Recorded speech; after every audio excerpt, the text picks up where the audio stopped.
Olá, bem-vindos a uma nova transmissão da Conexão Médica, um programa feito em parceria entre a APCD, a Associação Paulista de Cirurgião Dentista, e a Conexão Médica. Hoje, trazemos para vocês os novos conceitos de implantologia com o Dr. Francisco Todescan, que falará para vocês sobre implantes orais, verdades e mitos, estado atual da questão. O professor Francisco Todescan é um dos maiores especialistas do Brasil e eu acredito que ele fará uma palestra inigualável, que vocês terão um grande prazer em assistir toda ela. Professor Francisco. Eu quero agradecer o convite do professor Moacir Menendez. Quando ele conversou comigo sobre nós falarmos um pouco sobre implantes, ele me pediu que abordasse algumas coisas dos problemas mais comuns, do que a gente pode esperar hoje dos implantes, e do que a gente não deve esperar dos implantes. Porque com a massificação do uso dos implantes, que aconteceu nos últimos 5 anos, muitos dos conceitos originais acabaram deixando passado por cima. Então, existem certas condições que são muito importantes para que a gente tenha um resultado satisfatório. Existem problemas com os implantes que não tem nada a ver com os problemas do passado, que quando os implantes tinham a fama de causar mais dano do que consertar, e era real. E existem as condições que vão fazer com que o planejamento saia do início ao final sem problema e com um resultado melhor ou igual às próteses convencionais do ponto de vista estético e funcional.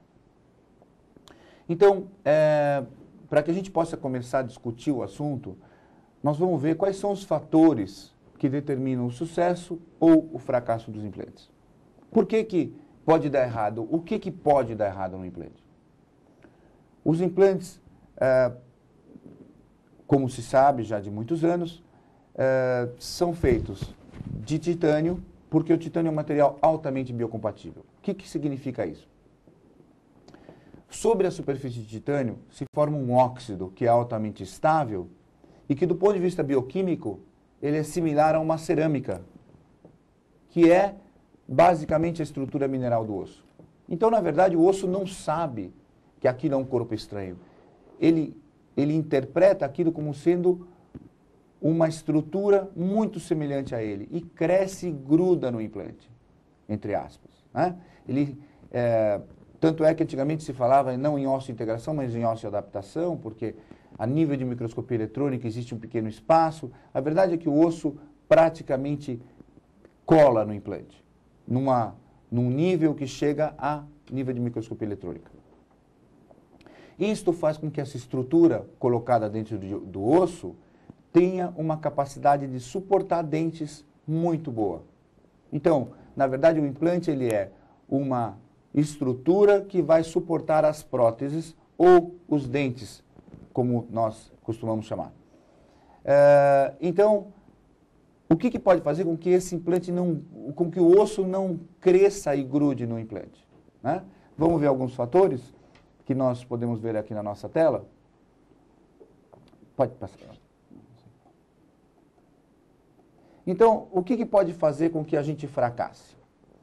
Uma das causas muito comuns que nós temos é que o posicionamento dos implantes é incorreto. Então, às vezes o implante pode estar integrado, mas ele não está na posição correta. Então, ele não serve para ancorar um dente. Então, desta forma, se ele não serve para ancorar um dente, ele não vai servir para nada. Então, a gente costuma dizer o seguinte: o implante fora do lugar só serviu para arrumar trabalho para o dentista, porque para o paciente não vai servir para nada. Então, basicamente, a colocação do implante depende de um planejamento cuidadoso.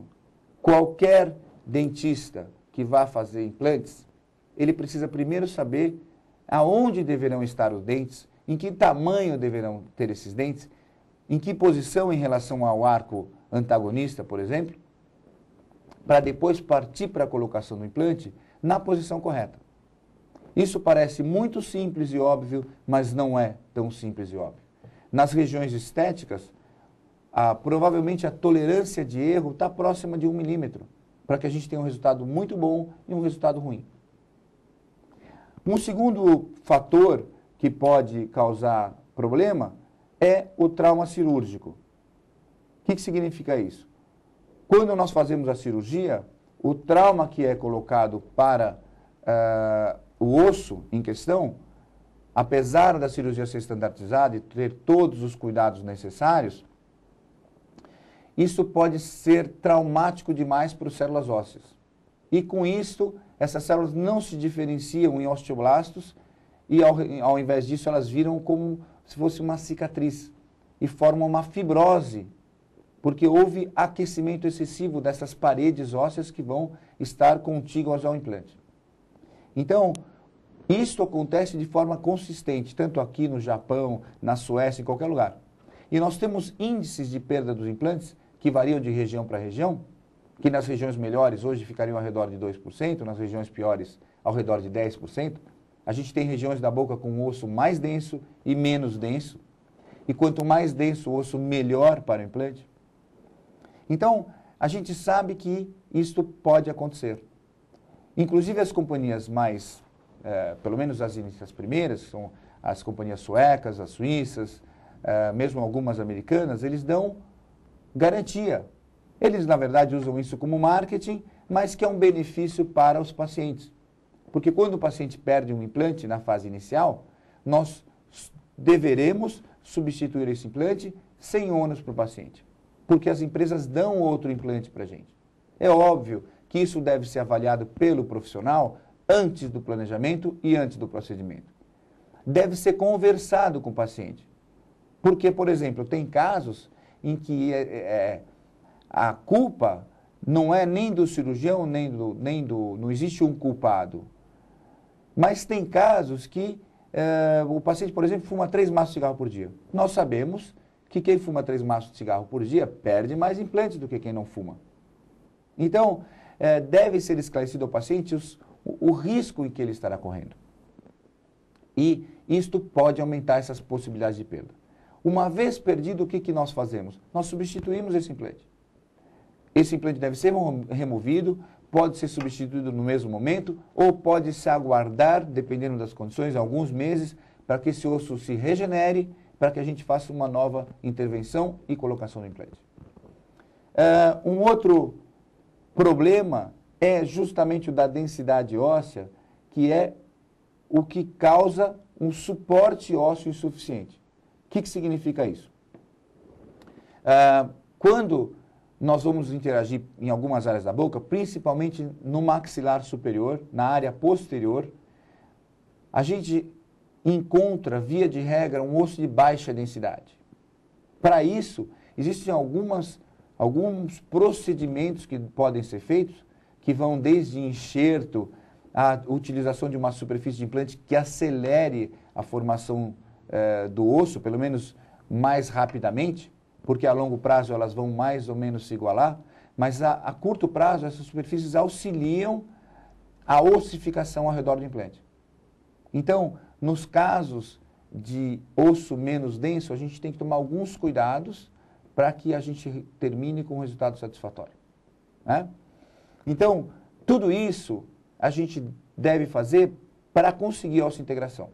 Então, basicamente, são esses 3 fatores os que poderiam acontecer e prejudicar a ossa-integração. Quer dizer, seria um fracasso antes da ossa-integração.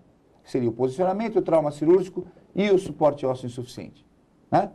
Vamos, então, ver alguns casos para que a gente ilustre melhor exatamente esses acontecimentos.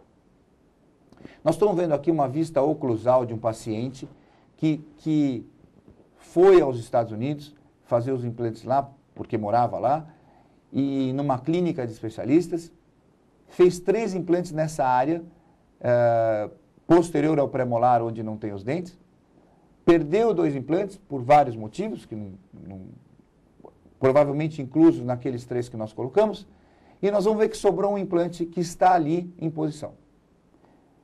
Numa próxima foto, nós vamos ver o seguinte, que o implante está tão fora da posição que ele não serve para nada. Não adianta eu colocar um pilar angulado, não adianta eu fazer nada. Então, para que serve esse implante para o paciente? Para nada. Esse implante tem que ser removido, como de fato foi feito, e quando ele está integrado, Esse implante, para ser removido, tem que cortar o osso junto. Então, a gente tem uma broca tipo trefina e que remove o osso como um todo. E como a gente pode ver aqui, esse branco que nós estamos vendo aqui é o osso que estava em volta do implante, porque ele já está integrado. Então, na verdade, este implante não serviu para absolutamente nada. Então, o erro de posicionamento provoca danos que podem chegar à perda do implante. Então, por isso que o planejamento deve ser cuidadoso. Outras vezes, um pequeno erro numa área estética provoca, como a gente pode ver aqui nessa foto, um problema que é de difícil solução. Aqui nós temos um implante nesse dente e, como a gente pode observar aqui, a linha da margem gengival do incisivo central do lado direito do paciente está muito mais baixa ou mais coronária do que a linha gengival do incisivo central do lado esquerdo do paciente. Por quê? Ao colocar esse implante, não houve um bom diagnóstico e o dentista fez o implante mais paraapical, aonde tinha osso. O resultado é que esse tecido acaba retraindo e nós terminamos com uma coroa mais longa do que o dente adjacente. Numa pessoa de sorriso alta, isso é muito feio, né? Então, isso é um erro de diagnóstico e execução. Primeiro deveria ter sido diagnosticado a falta de osso ou a falta de espessura óssea e depois deveria ser planejado para que o implante fosse colocado na sua posição correta, sendo feito um enxerto junto com o implante ou antes do implante, que são variações desse tema. Por outras vezes, o contorno está até razoável, mas não há um cuidado em se fazer uma coroa que vá se mesclar neste ambiente que consta de tecidos moles e tecidos duros e os dentes por si só. Então, o planejamento com implantes depende de uma série de fatores que vão terminar com um resultado satisfatório ou insatisfatório, dependendo dos cuidados. Quando a gente olha uma outra foto como esta, todo mundo bate o olho exatamente nesse incisivo lateral aqui, porque ele, além de ter uma cor ligeiramente diferente, ele tem aqui uma alteração no tecido gengival, que a gente pode ver, e que chama a atenção do paciente, de todo mundo que olha para esse paciente. Por quê? Porque não existe harmonia entre esses tecidos. Não existe um contorno regular nesta posição. Então, o contorno é regular até aqui, chega aqui, ele é quebrado por isso aqui. Porém, ninguém nota esse incisivo lateral, que também é um implante, mas que foi feito com todo o cuidado, esperando maturar o tecido, tomando as condições ideais. Na verdade, este implante que está aqui embaixo ainda está passando por procedimentos antes da prótese definitiva. Então, isso aqui é um provisório, isso aqui é um tecido mole que está em cicatrização que recebeu enxerto. Então, nós devemos considerar que a prótese definitiva só pode ser feita quando os tecidos adjacentes ao implante estão devidamente cicatrizados, para que a gente possa obter um resultado como esse aqui, que passa totalmente despercebido. Então, a ideia é que um implante, ao ser colocado, resulte num dente, que é, em última instância, o que nós queremos, que seja exatamente igual ao seu homólogo contralateral ou que se mascare completamente no ambiente que ele está. E isso a gente pode ver de várias formas. Mesmo em dentes manchados, como esses aqui, a gente tem a condição de fazer uma substituição de um elemento unitário que vai copiar o que está aqui. É lógico que o planejamento que vai ser feito, se vai cobrir todos os dentes manchados ou não, isso depende de considerações com o paciente, com o dentista, etc. Mas o importante é que o implante esteja colocado e vai resultar numa prótese que saia, que passe totalmente despercebida. E isso nós voltamos a insistir, depende de um planejamento prévio à colocação, que se estende por várias consultas muitas vezes. Não é simplesmente chegar, dar o orçamento e marcar com o paciente. A gente precisa avaliar a boca como um todo, de forma multidisciplinar, avaliar se tem a necessidade de ortodontia, se tem a necessidade de endodontia, se tem a necessidade de correção de dentes adjacentes e assim por diante, né? Então aqui a gente está vendo uma radiografia daquele elemento, em que a gente vê aqui o implante colocado, o osso totalmente justaposto ou em íntimo contato com o implante, e aqui o sistema de aparafusamento dessa prótese, que nesse caso foi feita dessa forma, existem várias formas, e os dentes adjacentes totalmente íntegros. Por vezes, nós recebemos pacientes com implantes colocados para complementar uma área em que não houve na formação de osso. Por exemplo, nesse caso que os implantes, as roscas estão expostas, e o dentista manda para a gente esse caso falando assim, queria que você fizesse um enxerto, porque o paciente teve uma perda óssea e expôs as roscas do implante. Nós não precisamos nem olhar a boca desse paciente para ver que não houve nenhum planejamento. Não adianta fazer enxerto aqui, porque esses implantes estão muito próximos um do outro, tem uma angulação totalmente diferente desse implante. Então, o resultado certamente vai ser muito insatisfatório. Dificilmente nós vamos colocar pilares nesse implante e nesse implante que vão permitir um perfil de emergência adequado para as próteses que aqui vão se instalar. Então, via de regra, isso aqui, fazer enxerto ósseo aqui é fácil. O que está errado aqui é o posicionamento e a colocação desses implantes, né? Então, a segunda opção que nós tínhamos conversado, de causas de perda de implantes antes que ele se integre ao osso, é o trauma cirúrgico. O que significa isso? Ao perfurar o osso, mesmo usando uma técnica cuidadosa e estandartizada, cada paciente reage de um jeito e tem uma tolerância à agressão dessas brocas, com as quais nós fazemos as perfurações. E, eventualmente, isso pode gerar com que essas paredes ósseas, que estão aqui, tenham uma necrose dessas células. De tal forma que essas células elas vão formar um tecido fibroso e não vão se diferenciar, não vão ter viabilidade os osteoblastos que estão nessas paredes para fazer uma reparação óssea adequada. De forma que o implante acaba sendo envolvido por um tecido fibroso nessa posição. E a gente sabe de há muito tempo que o tecido fibroso não serve de suporte para cargas mastigatórias. A única coisa que serve é justamente o suporte ósseo, como a gente está vendo nesse slide, que é um corte histológico.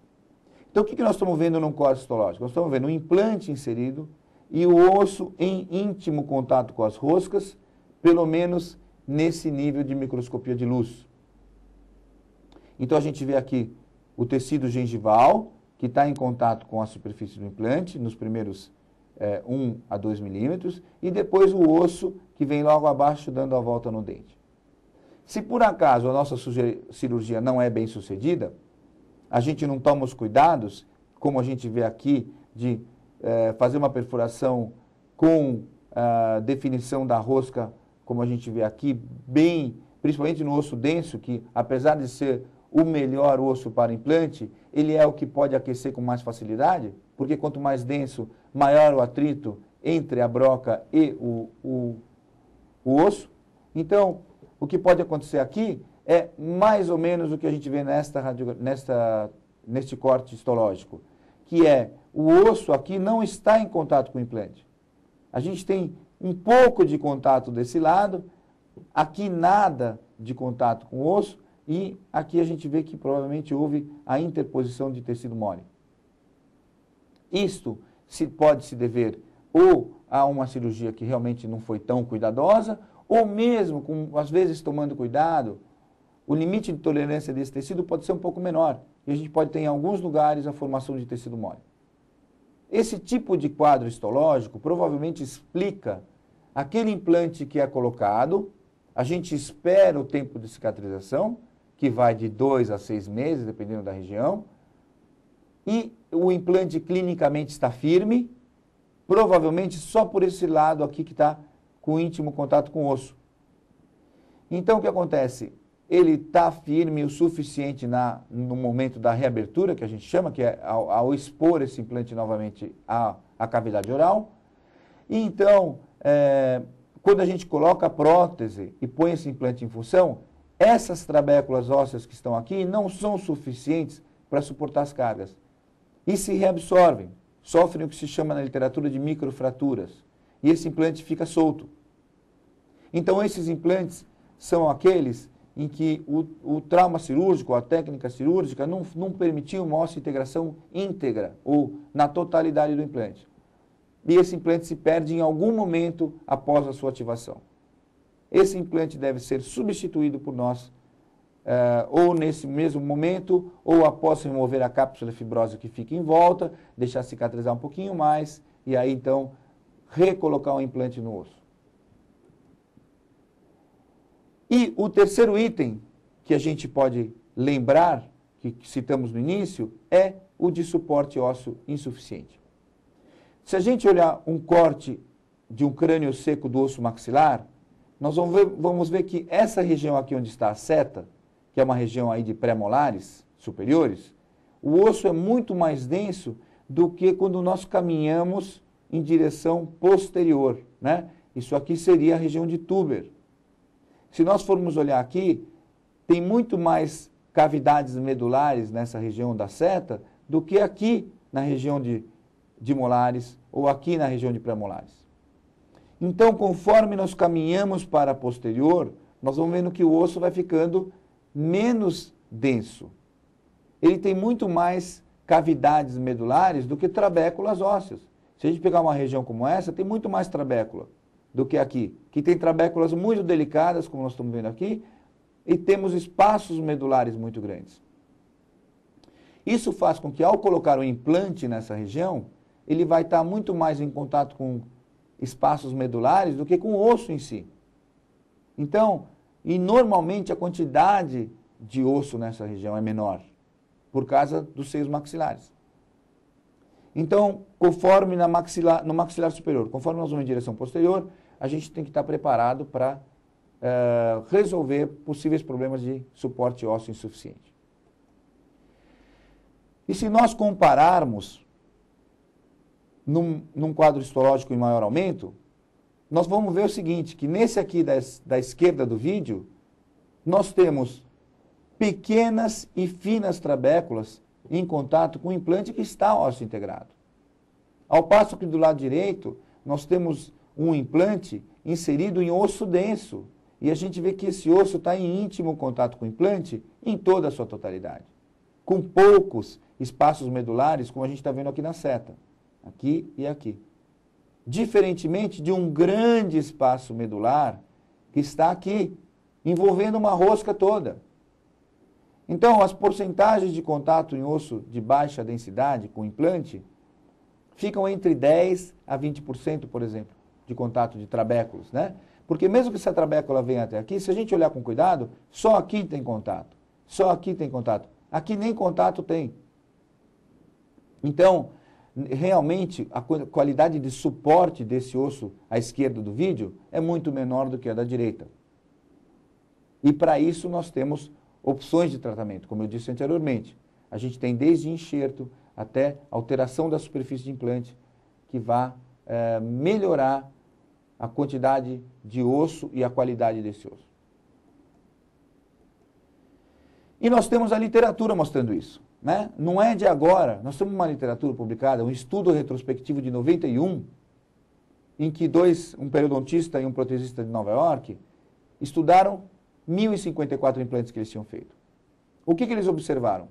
Que quando eles tinham osso tipo 1, 2 e 3, que são os ossos de maior densidade, que estão na maior parte dos setores da boca, o nível de perda desses implantes era só 3%. Né? Nós estamos falando de praticamente 14 anos atrás. E quando nós íamos para o osso tipo 4, o índice de perda era 10 vezes maior. Então, a pergunta é, por que em osso tipo 4 a gente perde 10 vezes mais implantes do que em osso denso, ou de maior densidade? E a resposta é justamente o que a gente viu anteriormente. Eles não têm capacidade de suporte e, quando se integram, soltam com uma certa facilidade, porque o osso está em pequena porcentagem de contato com o implante, né? Existem outros estudos, né, mais recentes, inclusive, e que mostram a mesma coisa. Quando o osso está em tipo 1, 2 ou 3, existem variações, dependendo do estudo, da seleção de pacientes, mas de qualquer maneira, nós vamos ver que a diferença entre o osso tipo 1, 2 e 3, ela é brutalmente maior, o índice de fracasso, do que no osso denso, né? Portanto, nós vemos também que não é só a densidade, mas também a quantidade de osso também pode aumentar a perda, né? A gente tem, naquele mesmo trabalho, uma divisão por quantidade de óssea disponível. Aqui no A, nós temos praticamente o que seria o desenho de um corte do osso mandibular íntegro e uma reabsorção extrema desse osso, onde sobra só a basal. E esse mesmo autor contabilizou em 294 implantes, divididos em vários tipos de osso, e viu que, da mesma forma, quando a gente diminui a quantidade de osso disponível, a gente aumenta a quantidade de perda dos implantes. Aqui, provavelmente, tem um outro fator embutido, que é o braço de alavanca. Porque se o dente está nesta posição, aqui na situação E, ele também vai estar nessa posição. Então, vocês imaginem que o implante vai ser curto e o braço de alavanca vai ser muito grande. Significa que esse osso vai ter que suportar um esforço muito grande. Então, o que nós podemos concluir com isso? Nós podemos concluir que, quando nós temos associação de quantidade insuficiente de osso e qualidade ruim, nós temos um prognóstico ruim. Se nós não alterarmos as condições. Então, existem hoje condições que a gente pode fazer para modificar esse resultado. Significa, fazendo enxerto para aumentar a quantidade, usando implantes de superfície para melhorar a resposta do osso e a qualidade de contato de osso com o implante. Então, você vai ter mais trabéculas em contato com esses implantes. Então, desta forma, você otimiza o resultado final. Então, você vai ter números um pouco piores do que os de osso bom, mas não tão ruins como os trabalhos originais. Porque você perder 35% dos implantes e cada 10 perder 3, não é uma técnica que dê para fazer com tanta facilidade. Acaba sendo quase que inviável, né? Não dá para fazer com esse nível de perda. Ao contrário, com um nível de perda pequeno, elas são, provavelmente hoje, a implantodontia é o procedimento mais estudado na odontologia e talvez um dos mais previsíveis, né? Então, se nós olharmos numa radiografia panorâmica, nós temos aqui o osso do maxilar superior, temos aqui o osso do maxilar inferior. Então, aonde nós temos problema? Nós temos problemas principalmente na região do maxilar posterior aos caninos, porque nós temos menor quantidade de osso, nós temos aqui, conforme a gente mostra na seta, o seio maxilar, né? Para que serve o seio maxilar? Tem a função de aquecer o ar que entra pelo nariz, vem aqui aquecido e vai para o pulmão para sofrer as trocas gasosas. Então, a gente tem condição de fazer enxertos nessas áreas do seio maxilar, no terço inferior do seio maxilar, não tem nenhuma alteração funcional, é totalmente seguro e previsível o procedimento. Antigamente se dizia que era perigoso, que dava infecção, não existe, existe uma infinidade de trabalhos provando o contrário, que é altamente previsível o enxerto dessa área, e a gente pode então assim ganhar quantidade, porque a gente vê que via de regra, principalmente na área de molares, é muito pequena a quantidade de osso. E como eu mostrei anteriormente, a qualidade desse osso é ruim. Então, essas são as áreas que a gente tem que tomar mais cuidado, mas que não tem de forma nenhuma problemas para a sua solução. Eles demandam, às vezes, mais procedimentos, mas a solução é perfeitamente factível. Uma outra pergunta que ocorre é com relação ao fumante. Existe problema com o fumante? Existe, como em qualquer área de saúde. Nós sabemos que o fumante tem uma série de contraindicações na área médica. Para certas operações não é indicado, o indivíduo responde mal para tudo, e na odontologia não é diferente. Então tem vários procedimentos na boca, por onde entra a fumaça, aquece a área onde a gente está trabalhando, e você tem o efeito nocivo do alcatrão e da nicotina local. Então, o cigarro, ele impede o fechamento das feridas de forma primária, vamos dizer, o contato entre as células epiteliais, porque a fumaça entra naquele momento, naquela posição, e ela é tóxica para as células epiteliais. Então você acaba tendo cicatrização secundária das feridas. E isto também influencia na cicatrização do tecido ósseo. Por isso que o fumante perde mais. Agora, não é simplesmente uma opinião que nós temos. Isso está na literatura. Como a gente pode ver aqui, alguns trabalhos. Tem um trabalho de um indivíduo chamado Crawford Bain, que trabalha muito com implantes e cigarros, e fez um trabalho muito interessante. Ele pegou um grupo de não fumantes, pegou um grupo de fumantes que pararam segundo o que ele pediu, que era uma semana antes da cirurgia e mais 8 semanas após a cirurgia. Então nós temos indivíduos que pararam definitivamente de fumar por 9 semanas, pelo menos, e temos indivíduos fumantes que continuaram fumando. E fez implantes em todos esses grupos e analisou individualmente quantos implantes foram perdidos neste grupo e neste grupo de fumantes. O que ele observou? Que esses indivíduos do segundo grupo, que pararam de fumar durante o período inicial de cicatrização, pelo menos dos implantes, que é de uma semana antes e 2 meses após a cirurgia, acabou respondendo da mesma forma que os não fumantes. Isto é, perderam aproximadamente ou estatisticamente o mesmo número de implantes. E os indivíduos do grupo 3 de fumantes que continuaram fumando, perderam mais implantes do que esses grupos. Então ele demonstrou que o cigarro tem um efeito local e que se o indivíduo parar, ele tem condição de ter uma resposta praticamente igual ao não fumante. Existem uma série de outros trabalhos. Para quem se interessa, esse autor, só ele tem mais de meia dúzia de trabalhos muito interessantes e muito bem feitos sobre o assunto fumantes e implantes. Isso não significa que nós não façamos implantes na área posterior. Isso aqui é uma coroa sobre implante,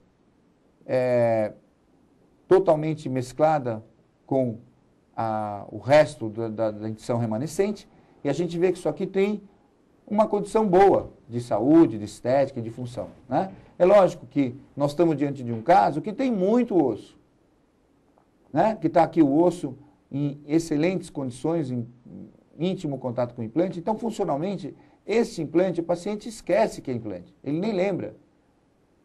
Existem vários estudos psicológicos mostrando que o implante o paciente incorpora os implantes, do ponto de vista psicológico, depois de um tempo, como se fossem dentes dele. E olha lá, ao remover a coroa, a gente vê que a condição de saúde gengival ao redor do implante é muito boa. Então, realmente é uma terapia que, quando bem indicada e bem executada, tem resultados excelentes. Por que isso foi usado? Para evitar que houvesse um desgaste desse dente que tem pequenas restaurações, tanto esse quanto esse. Poderia ser indicada aqui uma prótese? Também poderia. Nunca uma solução é a melhor e a única. Existem sempre várias soluções para os casos. Por isso que a gente recomenda que o indivíduo faça uma avaliação prévia muito cuidadosa e que sejam analisadas, junto com os pacientes, que é muito importante, todas as possibilidades de tratamento. Tem que ser avaliada para um paciente se ele não quer fazer, por exemplo, uma prótese fixa convencional. Ou se ele não quer fazer uma prótese removível, ou se ele não quer fazer uma prótese do tipo dentadura, de uma prótese total. Sempre o implante é uma solução excelente, mas não é a única. E ele tem que ser cogitado com as outras, junto com o paciente e o dentista. Porque, às vezes, o indivíduo tem apenas a perda de um dente na boca toda, por exemplo. Ele tem os 2 dentes adjacentes ao dente que foi perdido, por exemplo, com preparos, com pinos, por exemplo. Então, ele pode, e tem uma fobia de fazer cirurgia, por exemplo, ou não quer, não gosta. Então, ele pode receber uma prótese fixa, convencional, que também é muito bom tratamento e dura muito, em 1 mês, em 15 dias, ao invés de passar por um procedimento de implante que levaria, por exemplo, poderia levar até 8 meses, ou 6 meses, se fosse o caso, dependendo se for no superior ou no inferior. Então, isso tem que ser conversado com o paciente. Também tem que ser conversado que você, dependendo se faz próteses extensas, com poucos pilares, você está sobrecarregando aqueles pilares naturais, ou os dentes naturais. E você pode mais tarde ter uma fratura e perder todo o trabalho. Então, não existe uma solução ideal. Existem várias alternativas que nós temos na odontologia para oferecer para um paciente determinado, naquele determinado momento, naquela determinada situação. E que deve ser escolhido para ele o que é melhor para ele, e não para o dentista. Que às vezes a gente vê que a indicação é um pouquinho forçada. Então nós devemos tomar o cuidado de fazer o que for melhor para o paciente. E a gente sempre recomenda que o profissional avalie se ele faria aquele procedimento nele mesmo. Parece uma coisa bastante comum, mas infelizmente com essa massificação, com essa quantidade de profissionais no mercado, a necessidade das pessoas até de sobrevivência, eles acabam acreditando em certas coisas, ultrapassando um pouquinho o limite da indicação. Então, o implante é excelente, mas a gente tem que sempre considerar os limites de indicação de cada procedimento, não só dos implantes. Né? Então, continuando no nosso raciocínio, nós vamos ver agora, depois que o implante integrou, nós usamos esse procedimento, foi maravilhoso, deu tudo certo, está lá. O que pode acontecer depois que o implante está integrado? Né? Por favor. Então, o que a gente pode ter? Em primeiro lugar, pode ter fratura. Pode ter fratura. Ocorre com uma porcentagem muito pequena, mas pode ocorrer.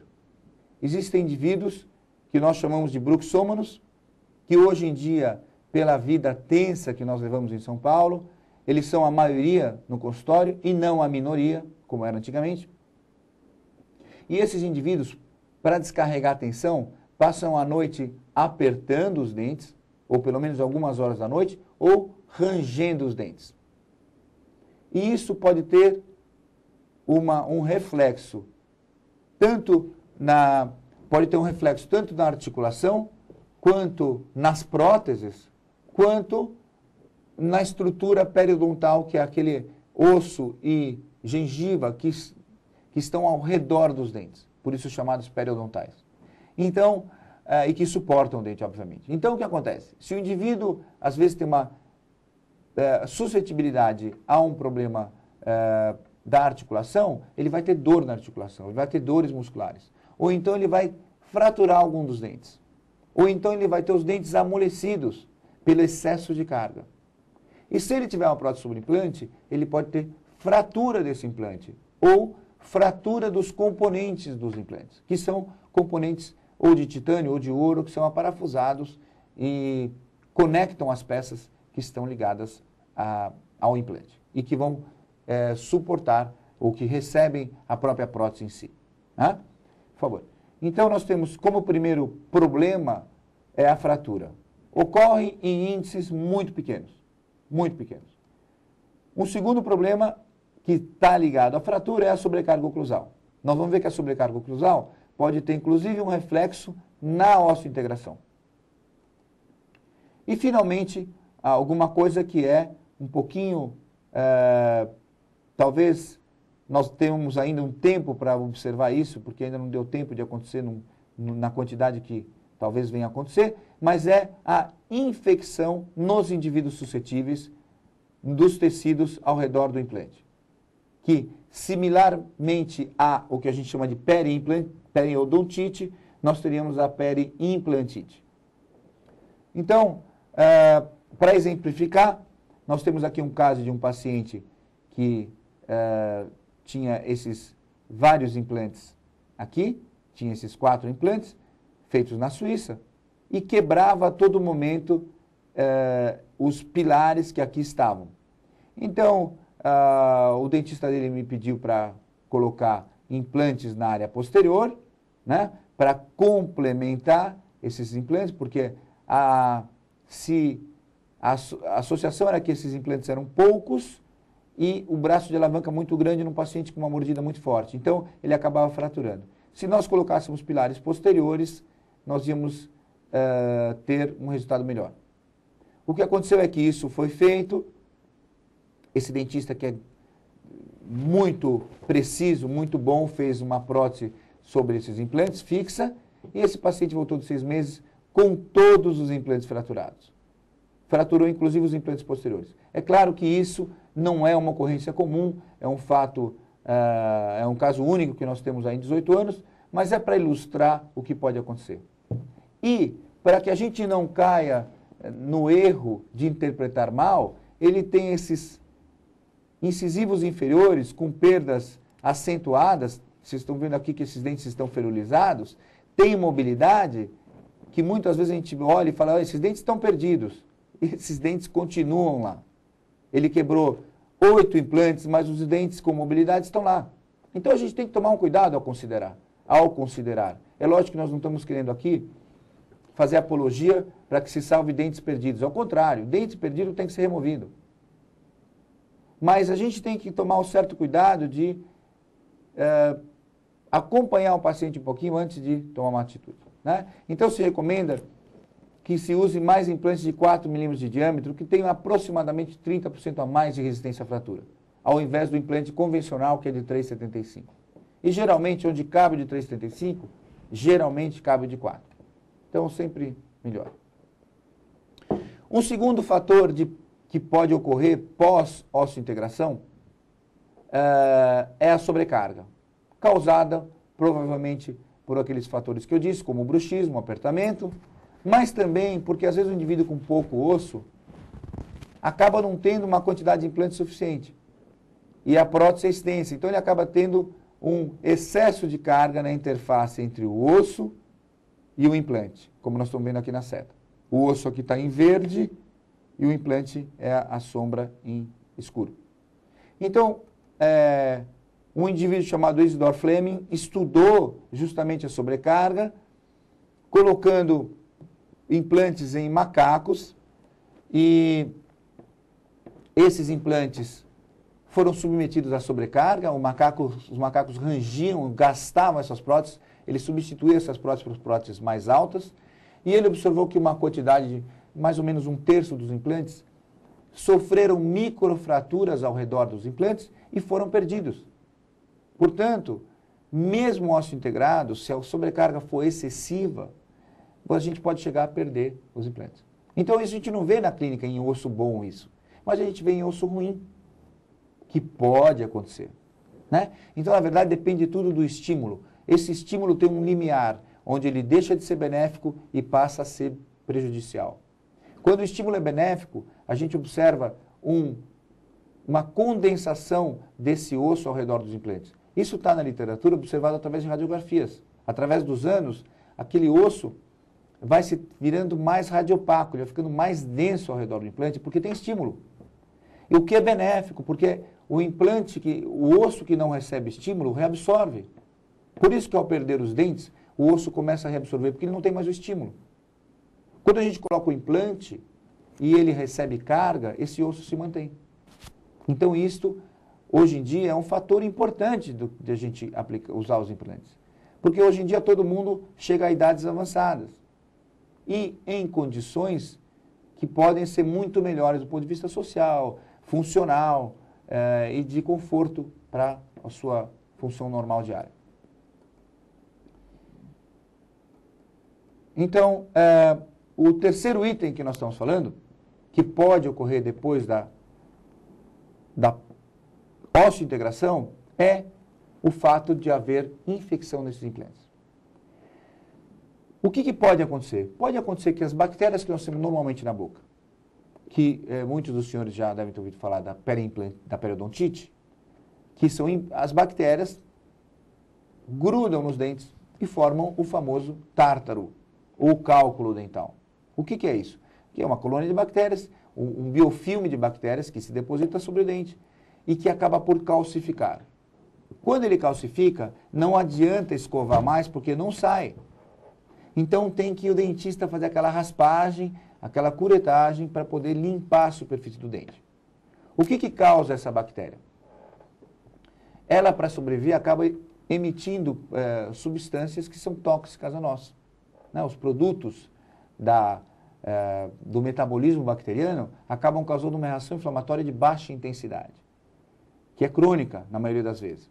E isso vai provocar a destruição do osso que está ao redor do dente e do ligamento, que mantém o dente em posição. Isso pode ocorrer similarmente no implante, com o mesmo mecanismo. Né? A gente pode ver aqui na tela que nós estamos vendo implantes que foram perdidos, onde a gente vê exatamente a adesão de cálculo sobre o implante e que provocou a esfoliação desses implantes. Né? Então, a ideia que se tinha antigamente de que o implante não precisava ser escovado é errada, porque precisa escovar e precisa tomar cuidado, principalmente se a superfície do implante for rugosa. Então, nós temos aqui um exemplo de implantes feitos de forma totalmente incorreta, não existe nenhum conselho, nenhum cuidado, esse paciente não foi orientado para que ele cuidasse dos implantes, então isso aqui pode vir a ter uma infecção e, consequentemente, a perda do osso ao redor do implante. O que nós sabemos? Né? Então, nós estamos vendo aqui a prótese que estava apoiada sobre aqueles dois implantes, também sem nenhum conceito de prótese, ou de acabamento, de material, de execução. Então, isso vai ser fadado ao fracasso. Tá? Então, o que nós dissemos desde o começo, o planejamento e os cuidados com a execução e o resultado final são muito importantes. Então, o que nós sabemos hoje é que esta superfície, que é o implante original, que o professor Brennemark, que agora vive parcialmente no Brasil, desenvolveu há 40 anos atrás, esse ano faz 40 anos da nossa integração, ela é virtualmente livre da agregação bacteriana. Quer dizer, por várias razões que vão desde a energia de superfície, a lisura dessa superfície, a bactéria praticamente não adere aqui. Então, esses implantes do tipo liso não são suscetíveis à infecção. Por quê?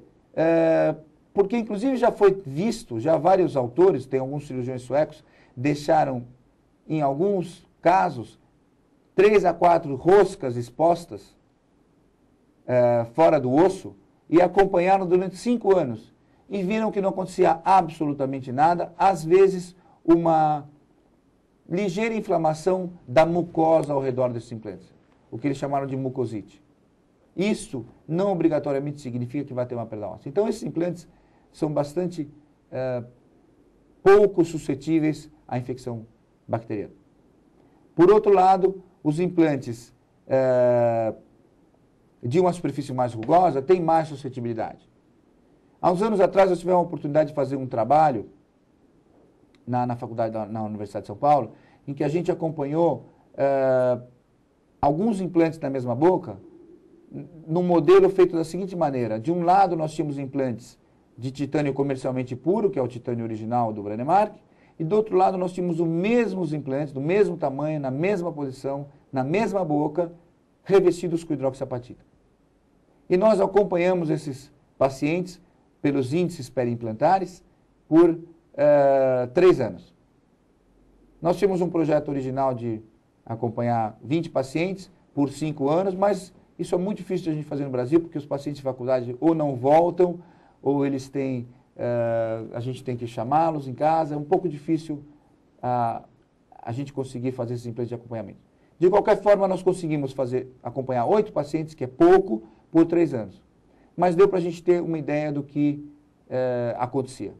Então, o que a gente observou? Que os índices não variam muito principalmente os índices de profundidade de sulco, ou os índices clínicos que nós temos de avaliação, por exemplo, o índice de placa, eles não variam muito, principalmente nos primeiros 2, 3 anos. E como a gengiva ao redor dos implantes, ou a mucosa ao redor dos implantes, tem um número pequeno de vasos, é difícil clinicamente detectar, porque a cor é igual. Então, praticamente, o clínico não consegue ver a diferença entre a inflamação que está ao redor do implante e o dente vizinho que está bom. Então, o que acontece é que essa infecção, como ela é crônica de baixa intensidade, ela não provoca grandes alterações. A não ser que a gente vá cuidadosamente com uma sonda e ver que começa a haver aprofundamento do sulco. E o que a gente observou é que numa certa quantidade dos implantes, na mesma boca, do lado que havia os implantes revestidos com hidroxiapatita, houve uma formação de um defeito ósseo muito intenso, que chegou, às vezes, a perder o implante. Levou 5, 6, 7 anos, mas perdeu completamente o implante. E do outro lado, que nós tínhamos implantes lisos do sistema Brennemark, nós não perdemos absolutamente nada de osso. Então, isso demonstra que, podemos ver na tela aqui, ao alterar a superfície desses implantes, a gente provoca, como a gente está vendo aqui, ou pode provocar nos pacientes suscetíveis, um agregamento bacteriano que vai provocar um defeito ósseo. Se a gente olhar aqui, nós vamos ver aqui um defeito ósseo circunferencial que causou a perda de toda essa quantidade de osso. Originalmente, o osso estava neste nível. Ao se expor esta superfície, houve uma infecção bacteriana, esse implante foi até praticamente quase ao terço médio, com um grande defeito ósseo. Então, é muito importante que a gente tenha em mente que os implantes, que os pacientes, principalmente os dentados parciais, tem que ser tomado um certo cuidado na avaliação para que ele não tenha já uma infecção prévia que vá facilitar a passagem dessas bactérias por os implantes. Então, não significa que exista uma superfície especificamente ruim. Nós estudamos uma que era muito rugosa, existem outras no mercado que podem ser adequadas e que são muito boas. Tudo depende de estudos. O que a gente tem que tomar cuidado é de não nos aventurarmos num paciente e oferecer um tratamento que vai durar pouco. Os implantes são, quando bem indicados e bem executados, fazem parte de um tratamento que vai ser por muitos anos. Nós não costumamos dizer definitivo, porque nada é definitivo, mas provavelmente eles devem durar nos pacientes, principalmente nos pacientes de meia idade, até a vida toda dos pacientes. Tanto é verdade que o paciente que foi feito, o professor Brennemark fez os primeiros implantes há 40 anos atrás, tem os implantes na sua boca até hoje, com as próteses sem problema nenhum. Tá? Então, se a gente for olhar aqui outro exemplo, como a gente pode ver na tela, nós temos aqui 2 implantes e a gente vê aqui uma inflamação bastante intensa nessa região. Se a gente abrir, nós vamos ver que é um quadro muito similar à periodontite, que é formação de cálculo, deposição, inflamação e a formação de defeitos ósseos grandes, como a gente vê aqui acompanhando a seta, que foram causados por infecção. Então, isso não é comum, não é qualquer superfície. Nós estamos vendo aqui são cortes de microscopia eletrônica de varredura, em que a gente vê a superfície originalmente do titânio comercialmente puro, que ela, à vista macroscópica, ela é lisa, aquela superfície lisa, metálica, mas ela tem ranhuras que são feitas pelo torno ao fabricar o implante. Aqui nós temos uma outra superfície que é com outro sistema de fabricação, que é plasma de titânio, TPS, que é extremamente rugoso. Essa superfície praticamente não se usa mais, porque se observou que ela era mais suscetível à infecção. O osso adere muito bem à superfície, mas em compensação, se ela expõe um pouquinho, a bactéria também se adere com muita facilidade. Então, essa superfície já não se usa mais. E as superfícies mais modernas, que tem um grau entre esta e esta, né, entre o usinado e esta da direita do vídeo, que tem uma superfície que é mais porosa do que rugosa, como se usa o termo. Essas superfícies todas estão em estudo. A gente sabe que o osso gruda com mais rapidez nesta superfície do que nesta superfície, e a longo prazo elas acabam tendo índices similares, de forma que essas superfícies são bastante interessantes para serem usadas atualmente. Então, como nós já demos uma repassada nos possíveis problemas e nas condições que podem levar a gente a ter uma qualidade melhor nos resultados, ou até o fracasso desses resultados,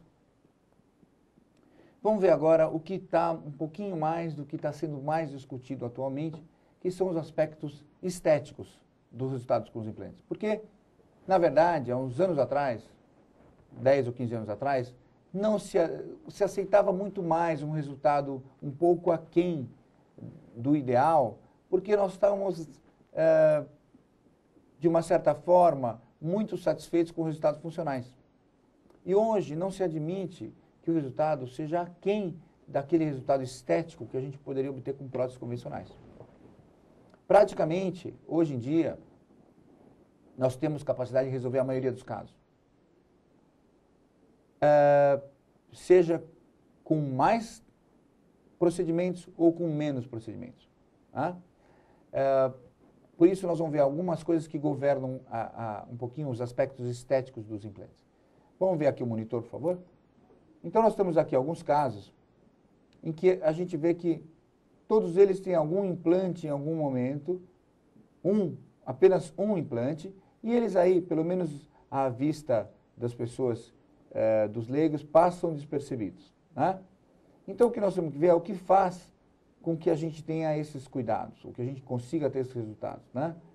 Então, aquele caso que nós mostramos anteriormente, em que a gente vê o seguinte: o diferencial aqui é o tecido que está ao redor do implante, nem tanto a coroa em si.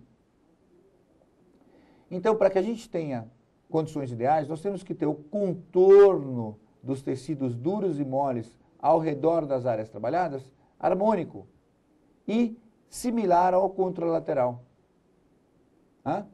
Então, o que a gente avalia para isso? Nós avaliamos, principalmente no paciente, a linha de sorriso.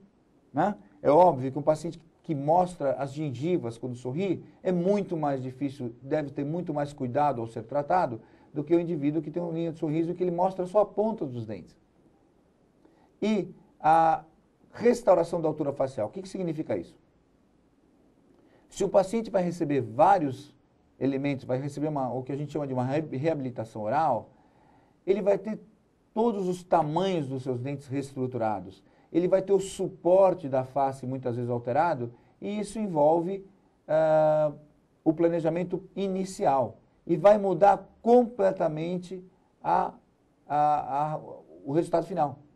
Então, a gente nunca deve fazer o implante antes de fazer um estudo suficientemente completo. Inclusive, o tônus do tecido mole que está ao redor da boca, dos tecidos moles, da bochecha, dos lábios, etc., pode interferir totalmente no planejamento. Por quê? Porque às vezes o paciente não pode receber uma prótese fixa que não tenha uma porção de gengiva artificial agregada, porque ele precisa de suporte para o rosto. Tá? Então, obviamente, nós não temos nem que falar, mas que tem que ser avaliado previamente o estado das estruturas, tanto dos dentes remanescentes, que seriam as estruturas periodontais, como dos tecidos periimplantares. Né? Quer dizer, existe a necessidade de uma avaliação prévia desses tecidos e um cuidado para que isso não tenha inflamação. Então, é nossa obrigação manter esses tecidos no estado de saúde. Né? Já não existe mais aquele dentista que ficava olhando o paciente perder seus dentes ao longo da vida. Então, nós somos responsáveis pelos implantes e pelos dentes que nós colocamos no paciente. E nós devemos dar a ele as condições para que ele mantenha esse melhor estado de saúde possível. Então, dessa forma, o resultado estético depende de algumas coisas. Principalmente de um diagnóstico preciso, na qual nós temos que avaliar a quantidade de tecido ósseo. E eu posso dizer para os senhores tranquilamente que quando falta muito, é fácil de identificar. E quando falta pouco ou não falta nada, também é fácil de identificar. O problema são os 80% dos clientes que estão no meio termo, que falta o suficiente para não dar um resultado bom, mas que, ao mesmo tempo, engana o dentista porque ele acha que tem tecido, quando vai ver faltou um pouco. E esse pouco é crucial nas áreas estéticas. Nós precisamos avaliar se existem ou não as papilas, que são aquelas porções das gengivas que estão entre os dentes e acabam fechando o espaço que existe entre os dentes. Quando a gente perde essas papilas, a gente tem o que se chama de buracos negros na boca. Se vão ser feitos num espaço que às vezes cabe apenas um dente, se esse dente vai ficar muito largo, se é melhor fazer 2 dentes estreitos. Então, tudo isto é importante para que se faça um diagnóstico preciso. E é provavelmente o fator, a fase mais importante do tratamento. Eu diria que quanto mais preciso o diagnóstico, menos erro nós vamos ter na execução. É muito, muito importante nós fazermos um diagnóstico preciso. E que é mais difícil para aqueles que têm menos experiência. Por isso que a gente recomenda sempre que se perca muito tempo no diagnóstico. Depois que nós temos um diagnóstico preciso, nós vamos ter que fazer também uma execução precisa. O que significa? Fazer uma reconstrução suficiente dos tecidos duros e moles. Não pode colocar implante fora da posição, o implante tem que ser colocado na sua posição correta, e se não há tecido para que isso aconteça, nós temos que reconstruir antes, ou junto com a colocação do implante, e eventualmente fazer enxerto de tecidos moles para otimizar ainda mais o resultado final. Né? Então, o posicionamento do implante, ele tem que ser ótimo, ideal, tanto no plano vertical como no plano horizontal e no plano mesiodistal. Significa que tem uma posição só para o implante e ele tem que ser colocado. Como a gente depende do osso para que isso seja feito, a gente tem que ter osso suficiente para que o implante seja colocado na sua posição ideal. Que é, mais uma vez vou repetir, determinada pela prótese ou pela futura prótese que o paciente vai receber. Então, algumas condições, nós estamos vendo aqui na tela um retalho aberto, que a gente vê 2 dentes, e nós vamos ver qual é a informação mais consistente que nós temos, que veio, que tem sido discutida muito nos últimos anos, que é o fato, o que a gente pode fazer para saber se nós vamos ter papilas, principalmente nos implantes unitários. Né? E essa informação vem de um trabalho de um indivíduo chamado Dennis Turner, que publicou apenas uma folha de uma avaliação muito simples, em 1992, e que hoje está se dando mais valor, em que a gente vê o seguinte: ele observou, fazendo medição em espaços protéticos vazios, e que ele, quando tinha a distância entre a crista óssea e o futuro ponto de contato até 5 milímetros, nós tínhamos 98% de chance de ter a papila de volta. Significa que isso é um importante elemento de diagnóstico para nós. Quando a gente observar que essa distância tem até 5 milímetros, nós podemos estar mais seguros para executar os implantes. Porque nós sabemos que a papila nesse lugar vai voltar. Inclusive tem trabalhos mostrando que às vezes ela pode demorar até 6 meses, 1 ano, mas ela volta. E, então, quando essa distância tem 6, 7 ou 8 milímetros, a gente vai ter que pensar em fazer alguma coisa antes ou junto com a colocação dos implantes para corrigir esse defeito. Porque senão nós vamos ter uma grande chance de não ter essa pequena papila, essa pequena porção de tecido gengival que dá o aspecto natural a esses dentes. A outra informação que nós temos, que é importante, é saber que nós precisamos ter pelo menos 1 milímetro, 1,5 milímetro de distância entre o implante e o dente. Primeiro, para não danificar o ligamento periodontal. Segundo, para ter aqui um espaço que mantenha essa espícula óssea de forma que ela tenha dê suporte suficiente para a papila. Se a gente encostar muito o implante no dente, nós vamos correr o risco de perder essa estrutura óssea que possa ser muito fina e não ter capacidade de regeneração. Então, se nós olharmos aqui um caso mais extremo, para que serve a informação do Turner? Nós temos aqui um caso de uma paciente que, infelizmente, foi tratada de forma inadequada, tinha uma reabsorção externa do lado palatino desse incisivo central, e agora ela vem para que este elemento seja substituído por um implante. Então, o que nós vamos pensar em fazer? Em primeiro lugar, nós temos que ver o que a gente tem que fazer aqui. Nós vamos ver o seguinte, nós vamos ver o que acontece com esse nível ósseo. Porque eu estou vendo que aqui o osso está numa posição muito melhor, mais favorável, mais, com pouca perda dessa papila, mas aqui nós temos uma perda óssea que vai quase além do terço médio desse incisivo lateral e desse incisivo central. Então eu vou fazer uma radiografia e vou, mais ou menos grosseiramente, medir nessa radiografia. Vamos ver, vamos pensar o que eu tenho que fazer com essa crista óssea. Eu tenho que trazer ela mais para a coronária, obviamente, para que a gente possa ter um resultado melhor. Mas o quanto eu tenho que trazer? Então eu vou ver aonde é o futuro ponto de contato, vou ter uma ideia, e vou fazer com que a gente tenha que ter essa crista óssea, que coincidentemente é praticamente no nível original da mesial, esteja a no máximo 5 milímetros desse ponto de contato. Então esse aqui é o nível da minha reconstrução, quer dizer, eu preciso trazer a crista óssea deste ponto até este ponto. Né? O que nós temos de técnica cirúrgica que permita isso? Existe uma infinidade de técnicas, nós não vamos entrar aqui no mérito, para melhorar essa superfície. Na verdade, a gente teria que, idealmente, regenerar o osso na superfície desse incisivo lateral, porque é o osso que está unido ao dente adjacente que mantém a papila, né? Não é só o osso que a gente vai colocar aqui de uma forma como um enxerto, porque nem sempre ele vai formar um novo ligamento periodontal. A regeneração do ligamento periodontal hoje é uma coisa que é possível, mas ainda depende do caso, da previsibilidade, do tipo de doença que esse paciente tem, do ponto de vista periodontal e das condições que são possíveis de resolver. Então, mas de qualquer maneira, isso serve para a gente nos orientar.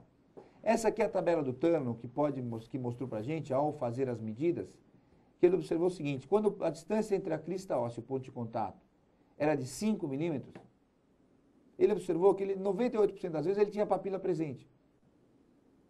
Quando essa distância passava para 6 milímetros, que é 1 milímetro apenas, que do ponto de vista clínico é muito fácil de errar, depende até da grossura da sonda que a gente está usando, a presença da papila interdental caía para metade praticamente.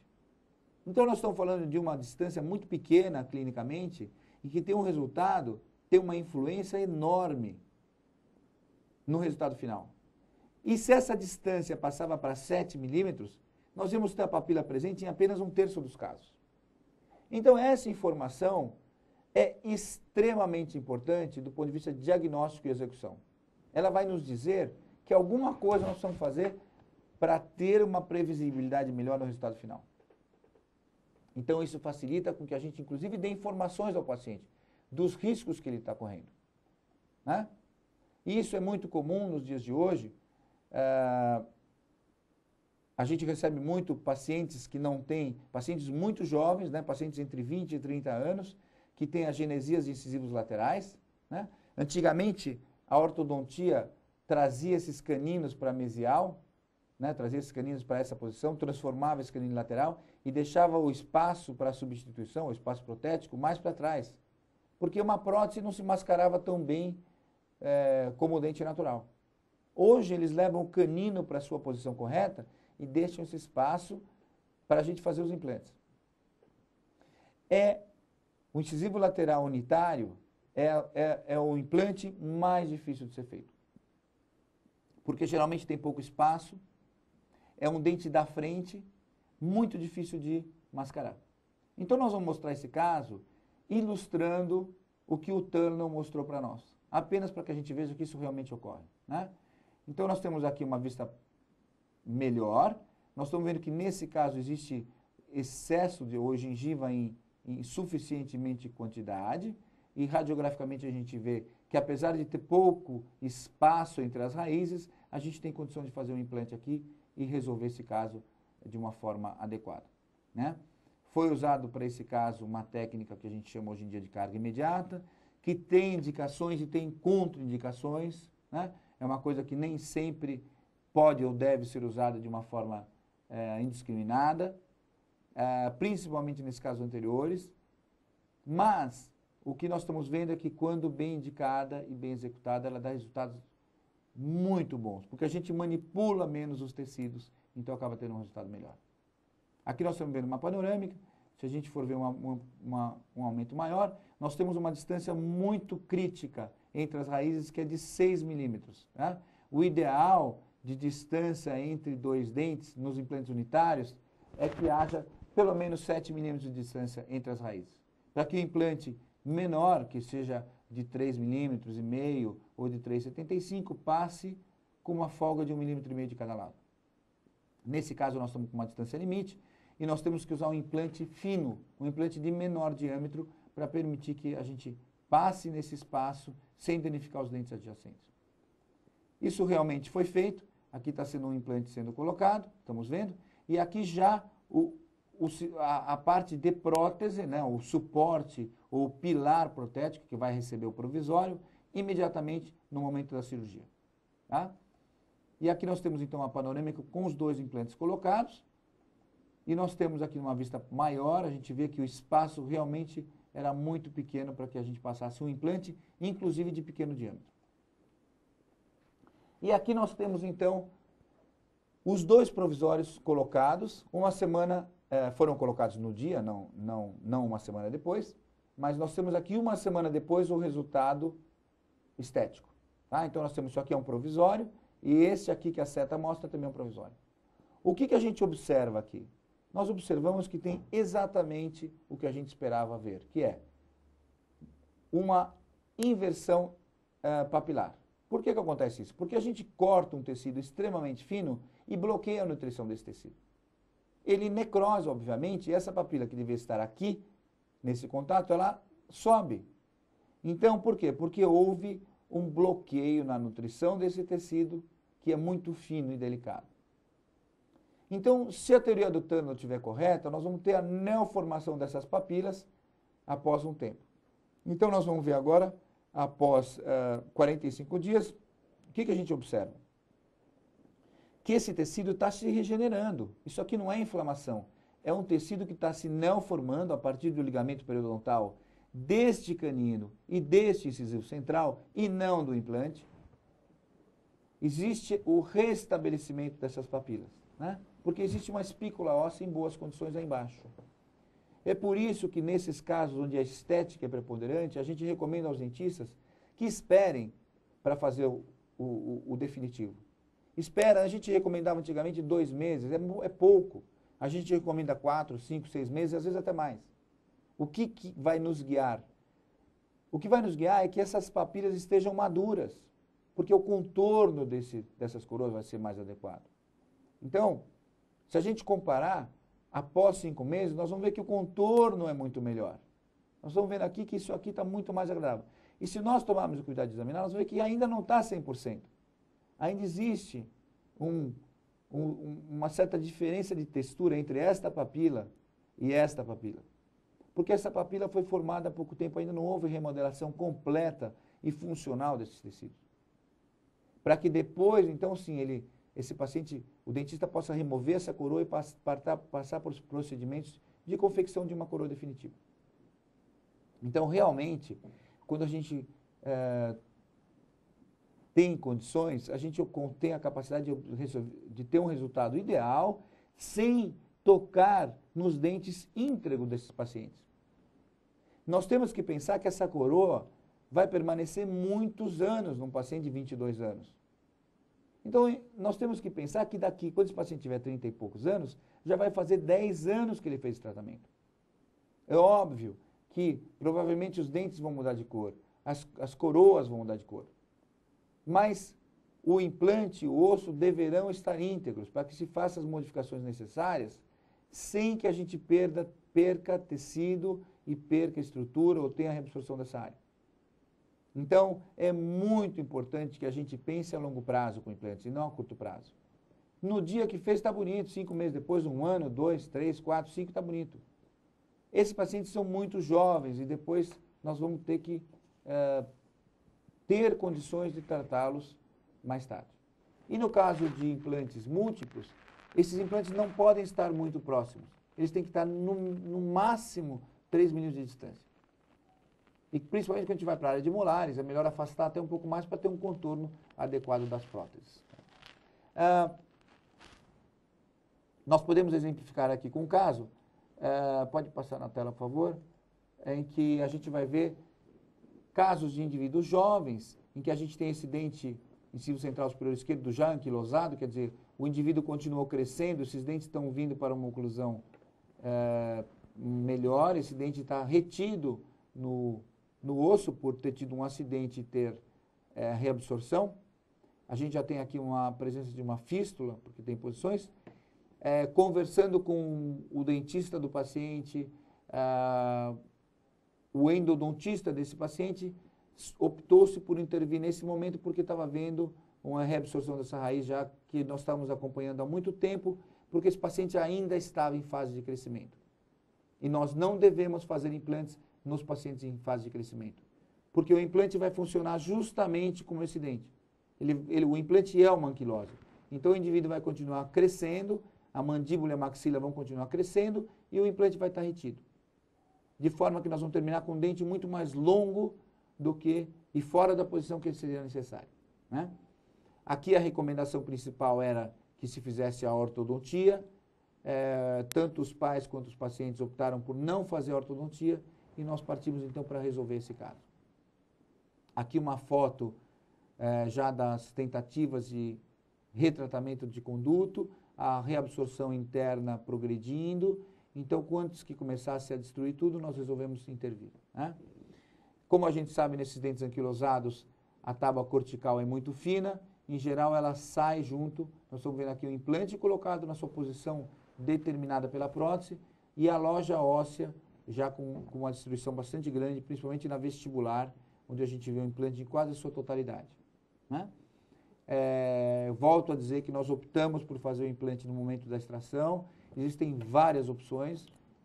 Fizemos o enxerto também ao mesmo tempo, né? Aqui nós estamos vendo um enxerto de osso autógeno, junto com um material sintético. Colocamos uma membrana de teflon, por exemplo, que é o que a gente usava mais nesse momento. E aqui estamos com a sutura e nós resolvemos deixar a membrana exposta para justamente manter a linha mucogengival, que é muito importante para a estética, né? Então, nesse caso, isso aqui foi mantido com o indivíduo aplicava um cotonete com clorexidine a 0,12% todos os dias, 3 vezes ao dia, para manter essa parte da membrana livre de infecção. Então, nós partimos com a membrana exposta, porque para fechar isso por primeira intenção, eu teria que fazer 2 incisões verticais, que nem sempre é a opção melhor, e trazer esse tecido para coaptar nessa posição mais palatina. Então, nós fizemos isso e mantivemos o máximo de tempo possível, nesse caso há 2 meses e meio.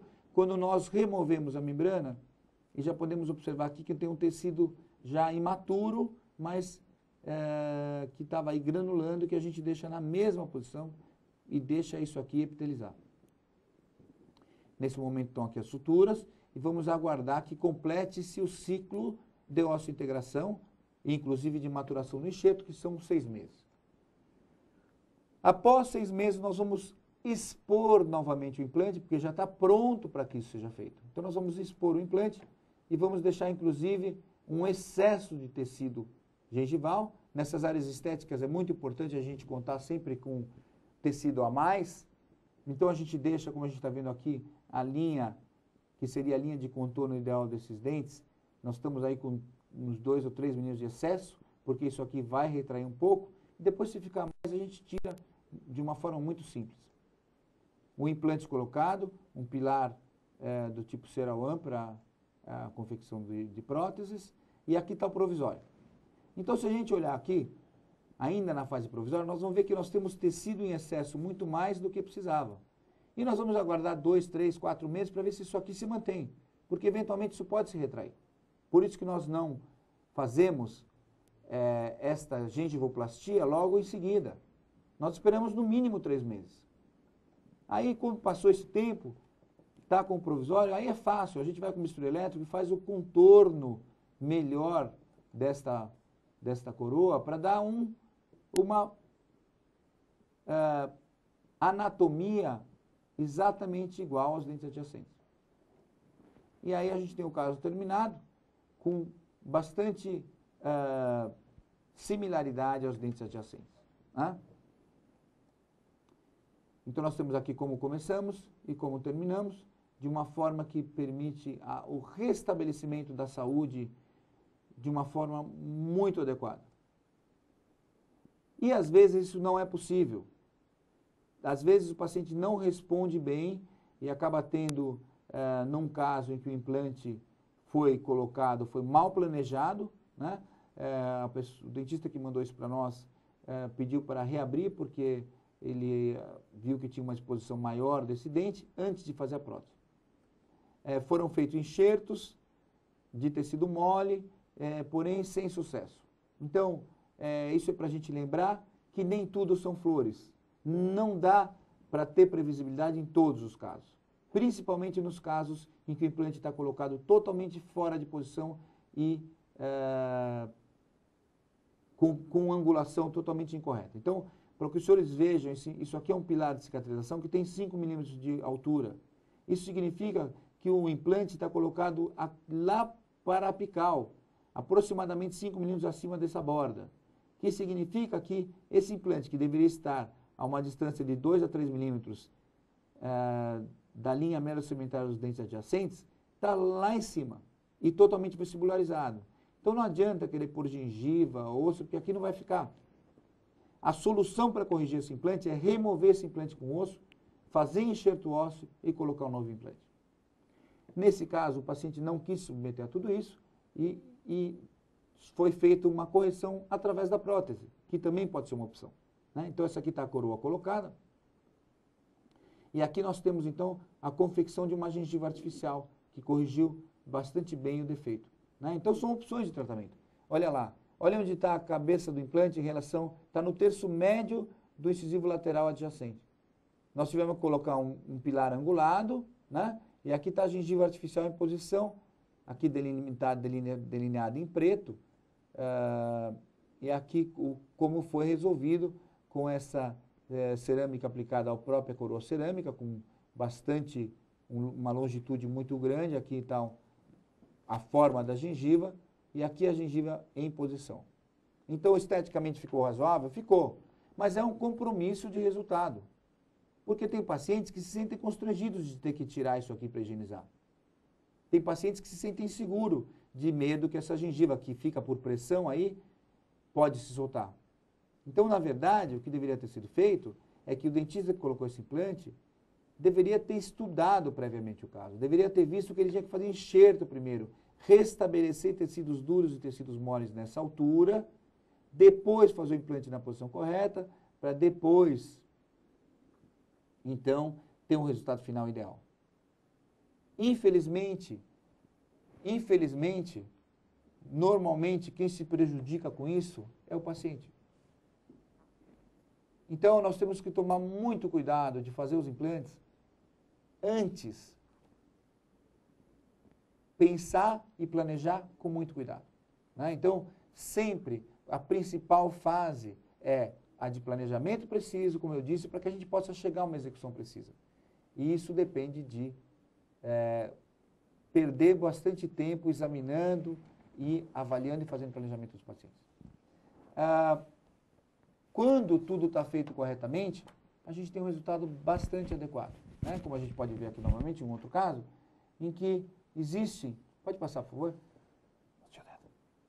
Existe uma condição em que a gente tem estrutura suficiente, mas nós temos que esperar o tecido maturar. Né? A gente pode ver mais um caso aqui, por favor?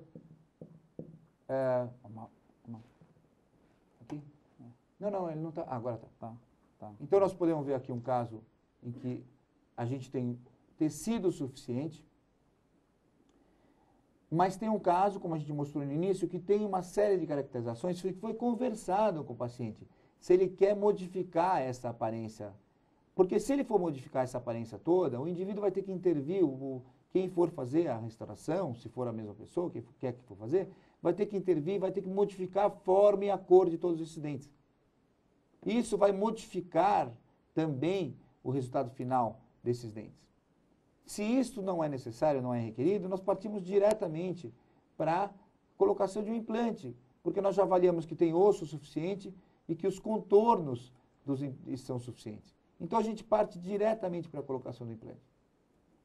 Então, diretamente a colocação do implante, está lá o implante colocado, nós vamos então ou fazer de uma forma rápida ou fazer de uma forma mais demorada, que a gente espera isso cicatrizar.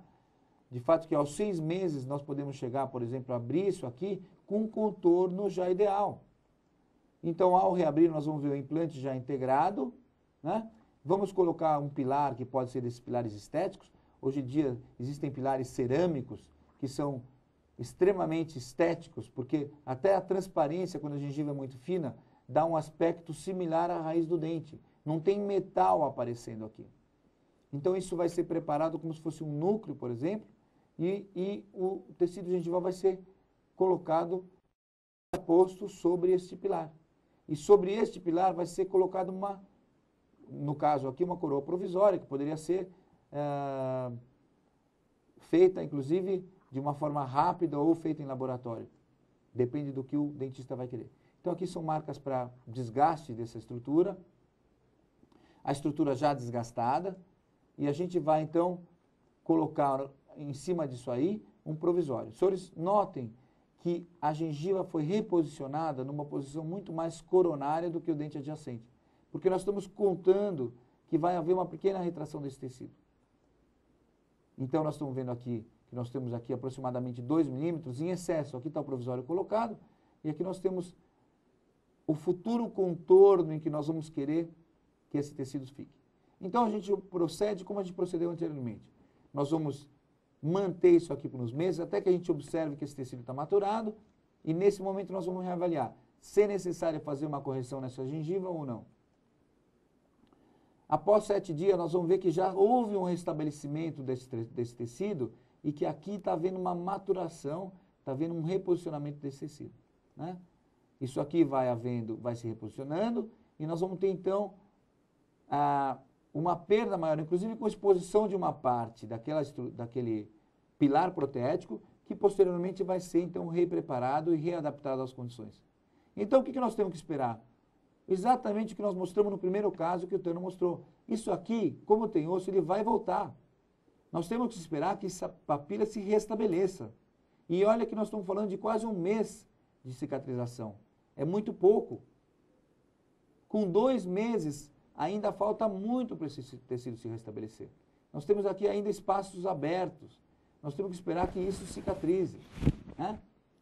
Aqui, olhando as condições do tecido gengival, a gente vê que tem bastante saúde, mas que aqui nós estamos ainda em processo de reparação. E aqui também, que são justamente as áreas correspondentes às papilas, né? Com 10 semanas, nós já temos uma condição um pouquinho melhor, né? Nós estamos ainda com provisório e temos uma condição um pouquinho melhor, mas nós vamos esperar o máximo possível, tá? Então, nós recomendamos hoje, no mínimo 4 meses, para que a gente tenha um tecido melhor. E aqui nós temos, então, o caso terminado, com uma mescla bastante agradável entre os dentes adjacentes, rígidos, e a coroa sobre o implante. E um paciente que, mesmo que não tenha a linha de sorriso muito alta, apresenta um resultado estético bastante favorável. Então, conforme nós estivemos passando para os senhores, o implante hoje é um tratamento altamente previsível, com resultados excelentes, desde que ele tenha um planejamento cuidadoso e seja executado de uma forma muito precisa.